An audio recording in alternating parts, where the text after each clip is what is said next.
Xabaringiz bor, 1-10 may kunlari Boysun tumanida Boysun bahori xalqaro folklor festivali yuksak saviya va keng qamrovda tashkil etilmoqda. Ayniqsa milliy an'analar, xalq o'yinlari va sport musobaqalariga boy dastur tadbirni yanada boyitib, uning nufuzini sezilarli darajada oshirmoqda. O'rta Osiyo xalqlariga xos bo'lgan uloq ko'pkari o'yini juda qadimiy ildizlarga ega. Festival doirasida ushbu milliy o'yinga alohida e'tibor qaratildi. Mohiyatida mardlik, oliyjanoblik va halollikni targ'ib etuvchi uloq ko'pkari bellashuvlari yuqori saviyada tashkil etildi. Tumanning Inkobod mahallasi hududida joylashgan Qiyakamar qishlog'idagi uloq chopiladigan maydonda 2 kun davomida qizg'in bahslar bo'lib o'tdi. Dastlab musobaqalar ot sportining jamoaviy ko'pkari turi bo'yicha tashkil etildi. Unda Toshkent, Samarqand, Qashqadaryo hamda Surxondaryo viloyatlaridan kelgan 18 yoshdan 30 yoshgacha bo'lgan sara chavandozlardan iborat 10 ta jamoa ishtirok etdi. Jamoaviylik, tezkorlik va puxta taktika asosida kechgan bellashuvlar tomoshabinlarda katta qiziqish uyg'otdi. Mana uloqcha viloyati har yerdan mehmonlar bor. Qashqadaryodan, Toshkentdan, Surxondaryodan biza bir qiziq bo'lib o'tyapti mana shu ko'pkarimiz endi azaldan bor bu. Bizlar ham mana bir tomoshaga keldik. Yoshim 84 yoshda bo'ldi. 66 yoshgacha uloq ayirdim. Men ko'pkarining muxlisiman. O'zim kurashchi bo'lganman. Endi qayerda ko'pkari bo'lsa boraman. Muxlisiman. Farzandlarimga tayinlayman, sport bilan shug'ullaninglar. Sport bilan shug'ullaninglar. Bu sport odamni tarbiyalaydi, voyaga yetkazadi. Ta'sirotim a'lo. Shu ko'rib mana shunday o'yinlarni ko'rib juda quvonib o'tiribman. Ko'proq yoqqani Toshkent jamoasi yoqayapti, lekin Surxondaryo ham kam emas. Nimasi endi ko'proq yoqdi shu Toshkent chavandozlarini? Chavandozlarini aqlliligi, farosatligi, tarbiyasi o'ta a'lo ekan. Ot boshqarishi ham juda a'lo. Mana Chobog'on bobom aytdi, ko'pkari chopganman, o'zimga yarasha 66 yoshga davr uloq ayirganman. Mana shunday tarbiyali bo'lsa, uzoq chopadi va uzoq olishadi. Mana olishini ko'rdik. Mana bugun ko'pkarisini ko'ryapmiz. Bundan keyin olaman nima ko'pkarisini ko'ryapmiz. Bobokalonlarimiz yetib pishib ko'pkari bilan shug'ullanib kelgan. 12 yoshimizda mana shu ot ustiga chiqqanmiz. Holi qurrat o'zimizga yarasha ayirdik, davra tanib yurdik. Mana Xudoga shukr, endi mana ullarimizdan chiqdi, nevaralarimizdan chiqayapti. Yari bobolarimiz ot chopgan, bunday zot bo'lmagan. Bir kunda 5 tuya ayirgan pay cho'bog'an, bir donani ho'kiz ayirdi, aytdiki, men hali bunday zotni ko'rganim yo'q deb. Esidan mana tuya qolib ketdi. Endi prezidentimizga rahmat, mana avtomobil mashinalarni qo'yapti.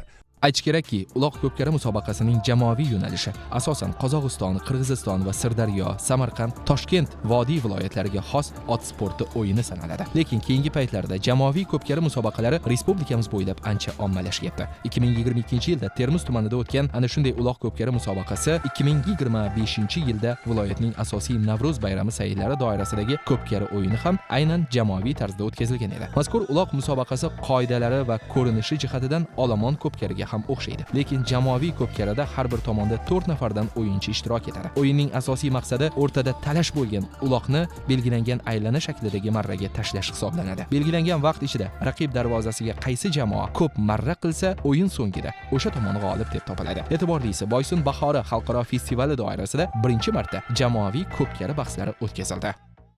Kurash bo'lib o'tdi. Ko'pkarimiz 2 kun bo'lib o'tyapti. Bizi ko'pkarimiz kecha musobaqa boshlandi. Bu jamoaviy o'yin bo'lyapti. Bugun endi ikkinchi kunimiz. Bu jamoaviy o'yin bizni Surxondaryo, Qashqadaryoga bu uncha ommalashmagan o'yin bu. Vodiy taraf, Toshkent, Samarqand, Jizzax u tarafda bu oldindan ommalashib kelgan o'yin. Bizda otlarimiz bu o'yinga unchalik moslashmagan. Chavandozlarimiz ham otlarimiz ham moslashmagan. Sababi bizda olomon ko'pkarimizda uloqni olamiz, bir kishi olib tashqari chiqarib tashlash kerak. Bu uloqda marra. Bizga bu narsa hali yetib kelmagan, lekin bitta quvonarli tarafi bor bizda hozir. Bizda chavandozlar, otlar qisqa muddat ichida, juda ham qisqa muddat ichida Toshkentda bu hozirgi jamoalarimiz bular xalqaro musobaqalar qatnashib yurgan jamoa bilan 1-2 ga o'ynashyapti. Demak, o'sha xalqaro musobaqalarda qatnashib yurgan Toshkent viloyati jamoasi bilan tengma-teng raqobat qila olyapti. Albatta, bular chempionatga qatnashgan, sborniy O'zbekiston yigitlari bular. Terma jamoasi. Endi shu muxlislar qanday qabul qilyapti jamoa ko'pkarini? Muxlislar boshida bunga unchalik qiziqmaganda, hozir hamma ko'tarinki shuhda, chiroyli kayfiyatda bu jamoaviy o'yinni kuzatishyapti. O'z davrining eng zo'r chavaxonlaridan biri sifatida bu mana shu turnirda siz qanday yosh chavaxonlar sizda bir katta taassurot qoldirdi? Endi yosh chavoqonlar taassuroti juda kuchli. Bu har kimga ham emas. Otni hozir siz ko'rib borasiz, kadrlaringizda bor. Otni yugurtirib, to'xtatmasi yerdagi uloqda ilib ketish. Bu juda ham mahorat kerak unga, juda ham kuchli. Odamda o'zida qanday shijoat bo'lish kerak. Lekin bizning yigitlar o'sha ishni qildi, xursand bo'ldik. O'zimizdan hozir Surxondaryo viloyatidan oladigan bo'lsak, Dilshod ko'proq harakati, uni qilayotgan har bir otni boshqarishlari, ot ustida o'tirishi, uloqda yerdan olishi menda katta taassurot uyg'otdi. Ko'pkari bahslari nafaqat mahalliy muxlislarda, balki xorijdan kelgan sayyohlarda ham katta taassurot qoldirdi. Odatda ko'pkari tomoshalariga yurtimizda xotin-qizlar borishmaydi. Vohamizda tadqiqotlar olib borayotgan yaponiyalik ayol esa 2 kunlik bellashuvlarni ham katta qiziqish bilan kuzatib bordi. Biz uni suhbatga tortdik. Garchi Yaponiyada ko'pkari yoki unga o'xshash milliy o'yinlar bo'lmasa-da, otni yaxshi ko'rishini, viloyatimizga kelgach esa uloq ko'pkari o'yinlariga qiziqib qolganini ta'kidladi. Boysun bahori xalqaro festivalda birinchi bor ishtirok etyapman. Ayniqsa bu yilgi festival, atrof muhit, milliy ko'rgazmalar va an'analar menda juda katta taassurot qoldirdi. Juda ko'p odamlar bilan tanishdim. Ochig'ini aytsam, men Boysunga kelsam, umuman O'zbekistonda o'zimni juda erkin va xavfsiz sezaman. Boysun bahori xalqaro festivalga kelgan har bir tomoshabin ham, ishtirokchi ham xuddi shu fikrda bo'lsa kerak. Tabiat ham juda chiroyli. Men hunarmandchilikka juda qiziqaman. Bugun esa uloq ko'pkari deb ataladigan mana bu musobaqani ko'rib hayratlandim va bu musobaqa tarixini, uning ahamiyatini chuqur o'rganishni niyat qildim. Musobaqaning birinchi kuni saralash bahslariga bag'ishlangan bo'lsa, ikkinchi kunda g'olib va sovrindorlar nomi aniqlandi. 3-o'rin uchun kechgan bahsda Bandixon va Qumqo'rg'on tumanlari chavandozlaridan tuzilgan jamoa Qashqadaryo viloyati jamoasiga qarshi maydonga tushdi. Bahs shiddatli tarzda o'tdi. Bellashuvda Bandixon va Qumqo'rg'on jamoasi chavandoz yigitlari 2-1 hisobida raqibdan ustun keldi. Bandixon Qumqo'rg'on birlashgan jamoada murabbiy sifatida qatnashdik. Musobaqaning birinchi kunida faol qatnashdik. 3 ta jamoadan yutdik. 3-o'rinni kurashda Qashqadaryo jamoasi bilan o'ynadik va yutdik 2-1 hisobiga. Qashqadaryo jamoasi ham juda kuchli edi. Yigitlarimiz bilan juda jiddiy tayyorgarlik ko'rdik. Terma jamoamiz juda yoshlar edi. Asosiy 2006-yil, 2005-yilda tug'ilgan yigitlar edi. Juda faol qatnashdi. Mana shunaqa musobaqalar ko'payaversa, tuman bosqichlari, viloyat bosqichlari, respublika bosqichlari ko'payaversa, biz juda xursand bo'lamiz. Chunki mana shu yoshlarimizni musobaqalar orqali juda yoshlarimiz tayyorlab, pishqirib boramiz. Kattaroq musobaqalarga, masalan, Osiyo chempionatiga, ko'chmanchilar o'yiniga, jahon chempionatlariga tayyorlab boramiz. Final esa yanada keskin va murosasiz ruhda o'tdi. Mezbon Surxondaryo viloyati terma jamoasi Toshkent jamoasiga qarshi maydonga tushdi. Yaqinda bo'lib o'tgan jamoaviy ko'pkari bo'yicha jahon chempionatida O'zbekiston terma jamoasi faxrli 2-o'rinni qo'lga kiritgan edi. Toshkent viloyati vakillari safida terma jamoa tarkibida ana shu nufuzli turnirda katta tajriba to'plagan yigitlarning maydonga tushgani ham o'yinning yanada shiddatli o'tishini ta'minladi. Taktik fikrlash, jamoaviy o'yin va tajriba bobida mehmonlar ustun edi. Surxondaryo jamoasi esa ko'proq jismonan baquvvat yigitlardan iborat bo'lib, katta ishtiyoq bilan tajribali raqibga qarshi munosib qarshilik ko'rsatdi. Dastlab bandixonlik Dilshod polvon raqib darvozasini ishg'ol qilib hisobni ochdi. O'yinning ikkinchi bo'limi so'nggi daqiqalarida toshkentliklar o'rtadagi muvozanatni tiklashga erishdi. Shunday qilib, bahsning asosiy vaqtida kuchlar teng keldi. G'olib qo'shimcha taymlarda aniqlandi. Hal qiluvchi golni esa Denolik Najmiddin Chobag'on Taura laqabli tulpori bilan kiritib, vohamiz terma jamoasiga g'alabani tuhfa etdi. Jamoa a'zolari va muxlislari birgalikda g'alabani katta quvonch bilan nishonladi. Samarqand, Toshkent, Qashqadaryo viloyatlari bilan bellashdik. Managa finalni yutdik. Taassurotlar juda qiyin bo'ldi. Ular ham juda qattiq tayyorgarlik ko'rib harakat qildi. Toshkent jamoasi ham juda kuchli. Xalqaro musobaqada yutib kelgan bolalar ekan, biz ham harakat qildik. Biz ham jamoamiz ham bir bo'lib g'alaba qozondik. Prezidentimiz Sovg'azi Cobalt avtomobilini qo'lga kiritdik. Hayajon juda ham zo'r bo'ldi manaka. O'ylamagandik buni yutamiz deb, bunday qilamiz deb. Endi ular juda kuchli komanda edi-da.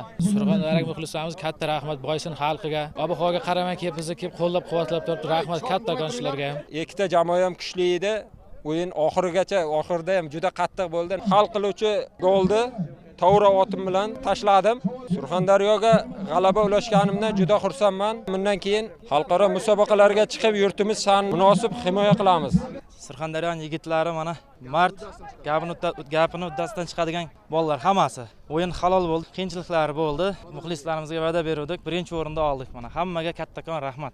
Jamoada Dilshod Chobaxon, Najmiddin Chobaxon, Asadbek bor edi, Sardor bor edi, Abdulla Chobaxon bor edi, Yoqub Chobaxon. Bir jamoada 12 ta almashib ishladik. Avvalambor Allohdan, lekin 100% ishonib harakat qildik. G'alabaga ishonch bor edi. 3 va 2 o'rinlarni qo'lga kiritgan jamoalarga ot, tuya va boshqa qimmatbaho sovg'alar topshirildi. Chempion bo'lgan surxondaryolik chavandozlar esa bosh sovrin Prezident sovg'asi Cobalt avtomobilini qo'lga kiritishdi.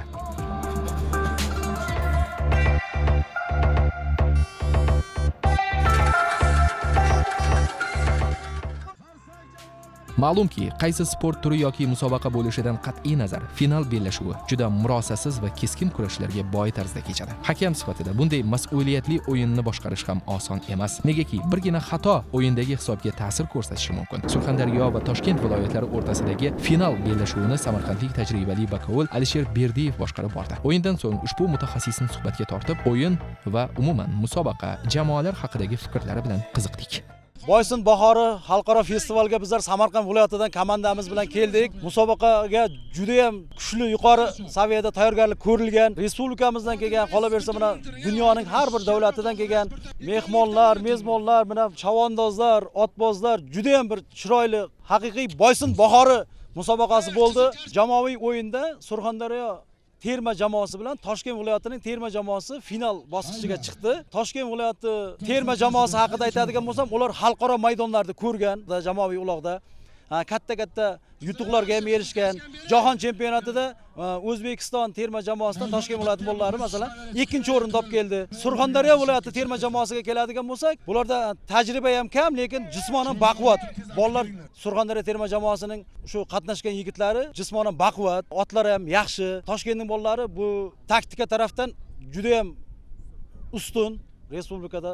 O'yin yaxshi o'tdi. Final o'yinini mana shu men o'zim boshqardim. Final o'yini bilasiz, bu qaysi sport sohasida bo'lishidan qat'iy nazar juda bir e'tiborli. Chunki final yutgan odam birinchi o'rinda oladi. Surxondaryo terma jamoasiga buyurgan ekan, shular oldi. Kuchliligini ko'rsatdi. Toshkentning bolalari ham zo'r. Berga qatnashgan chopag'onlarning hammasi ham zo'r. Endi sport bu. Kim jamoaviy o'yin, kim mag'lubiyat bo'ladi, kimdir g'alaba qozonadi. Buni to'g'ri tushunish kerak. Mana bizlar ham Qashqadaryo viloyati bilan tushib qoldik, boy berdik. Bu sport. Qayerlardadir yutganmiz. Men bu sohaga, uloq ko'pkariga, hakamlik sohasiga kirganimga 20 yil bo'ldi. 20 yilda qanaqa qiyinchiliklar, qanaqangi tushunmovchiliklar, xatolarimizni to'g'riladik. Tadbirlarni, har qanday tadbirni final bosqichini o'tkazib berishga tayyor bo'ldik. Shuning uchun xalq ishondi, alohida komissiya ishondi. Mana shuni berdi, o'tkazib berdim. Juda chiroyli bo'ldi deb o'ylayman. Hakamlikda eng muhim narsa birinchi o'zingizga ishonchingiz. O'sha narsaga aqlingiz yetadimi? Qila olasizmi? Tushunasizmi buning qonun qoidasini? Mas'uliyatini ko'tara olasizmi? Chunki yana aytaman, chekada xalq ko'p, har xil bosim bo'ladi. Uning har biriga javob berishga yo'q. Menga mana shu chiziqning ichi, maydonning ichi o'sha 8 ta ishtirokchi bilan gaplashaman. Chiziqdan tashqarisiga e'tibor bermayman. Yana bir narsa buni halolligi. Halolligi keyin e'tibor kuchli bo'lish kerak. E'tibor. Bitta xato bir jamoani 2-o'ringa tushirib qo'yishi mumkin. Boysun bahoriga men avval ham kelganman, lekin bunaqangi jamoaviy o'yin, uloq ko'pkari musobaqasi bo'lmagan. Uloq ko'pkari musobaqasiga, mana shu jamoaviy o'yinga e'tibor berilgani uchun xalqaro natijalar ham bo'lyapti. E'tiborda hamma narsa, bunga imkoniyat, bunga sharoit qilib bergan, bunga ruxsat berganligi uchun, e'tibor qaratgani uchun xalqaro natijalar ham bo'lyapti. Xalqaro jahon chempionatida O'zbekiston 2-o'rinda olib kelyapti. Mana bu Boysun bahorida ana qarang qancha e'tibor. Mana bizlar Samarqand viloyatidan keldik, jamoamiz bilan keldik. Boysun bahorida konsertga bordik. O'rda qancha yurtimizning mashhur san'atkorlarini ko'rdik. Do'stlar ortqizdik. Kayfiyatimiz juda ham a'lo. Nafaqat Samarqand terma jamoasiniki, butun respublikadan tashrif buyurgan har bir jamoaning kayfiyati juda ham yuqori. Xalqning ayting, hammaniki otbozi, polvon yuqori kayfiyatda. Buni tashkillashtirgan bosh-qosh bo'lgan hammasiga katta rahmat. Albatta tinch yurtga shunaqangi to'ylar, shunaqangi bayramlar, shunaqangi tadbirlar albatta yarashadi. Jamoaviy bahslar yakuniga yetganidan so'ng an'anaviy olomon ko'pkari musobaqasi ham o'tkazildi. Bellashuvlar juda shiddatli va tomoshabob kechdi. Sovrin sifatida tuya, ot hamda pul mukofotlari qo'yildi. Yuragida o'ti bor alp chavandozlar qozondek qaynab turgan maydonga ot solishdi. Qashqadaryo, Surxondaryo, Samarqand va boshqa hududlardan kelgan eng sara chavandozlar, nomdor tulporlar qatnashib, musobaqaning qiziqarli va tomoshabob o'tishini ta'minladi. Oti yildam chapdast chavandozlar o'z mahoratini ko'rsatib, katta sovrinlarni ayirib, bakovulning halol bahosi va tomoshabinlarning olqishiga sazovor bo'ldi. Boysun bahori xalqaro festivali doirasida ko'pkari musobaqalari ham tashkil etildi. 2 kun davom etgan ko'pkari musobaqasi dastlab jamoaviy tarzda o'tkazildi. Musobaqaning final bahsida Toshkent viloyati terma jamoasi Surxondaryo terma jamoasiga qarshi maydonga tushdi. O'yin juda shiddatli kechdi. Asosiy vaqt 1-1 hisobdagi durang natija bilan yakunlandi va o'yin qo'shimcha bo'limlarda davom etdi va g'alaba golini Surxondaryo jamoasi urib, raqib darvozasiga kiritib, g'alaba qozondi hamda prezidentimizning sovg'asi sifatida Cobalt rusumli avtomobilni ham qo'lga kiritishdi.